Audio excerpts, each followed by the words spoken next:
Sat Sri Akal. I'd like to speak to you today about the invocation of the Emergencies Act by our federal government and the implications on ordinary Canadians.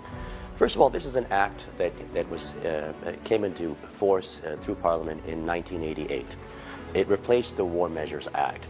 It's an act designed as really a last resort where the laws of the land, the laws of our country fail. There's four types of emergencies where the act can be invoked. The one that's being relied upon now is what's called a public order emergency. A public order emergency is essentially defined as a severe threat as defined under the CSIS, Canadian Security Intelligence Service Act. We're looking at such things as subversion, severe foreign intervention, violent threats to overthrow a government. So I think we have to look at, has that threshold been met?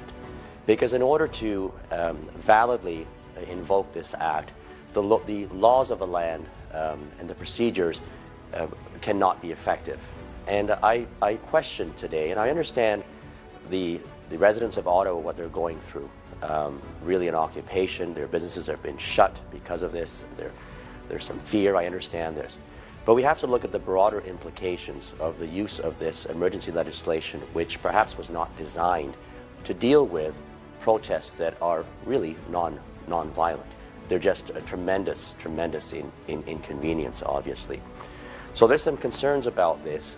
Let's look at what happened in Saskatchewan, Alberta, Manitoba, and even in Windsor and Toronto, where the laws at play worked, and the blockades were removed. Charges were laid under the criminal code where appropriate.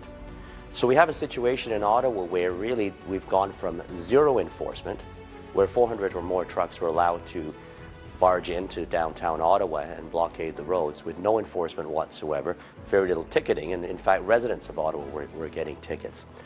And now we jump to use of this emergency legislation, which is really a step from 0 to 10. On a scale of out of 10 on the ladder. So I think history is going to have to look at this, and because the danger is what we do is we lower the threshold for when this legislation can be invoked by this government or any future governments, and we have to be very concerned in a free and democratic society about its use. One of the things that the government, the federal government, can do as a result of the invocation of this act is to revoke or direct insurance companies to stop the insurance policies for any offending vehicles. And that could be those vehicles who are there, or it could be donors. We just don't know how they're going to employ this. The effect of not having auto insurance is significant because it's very hard to get it, of course, in the future if you have it revoked. And also, if you drive without insurance, there are some very significant consequences. There could be massive fines of up to $25,000 and more for commercial vehicles.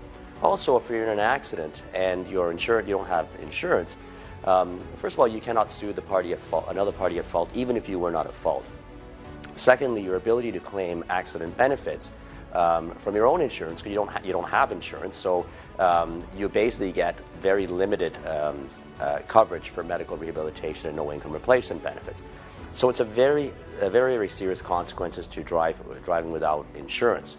The other powers the government has now is to order banks to freeze accounts. But what we do know is even before the legislation was invoked, some banks were in fact freezing accounts and using the court system. So we have to question that, could the court system have been used and the existing laws have been used without the invocation of this act? I don't know the answer to this, but there are obviously a lot of questions that need to be asked and need to be answered, and as it should be in a democratic society. Thank you so much. Sat Sri Akal.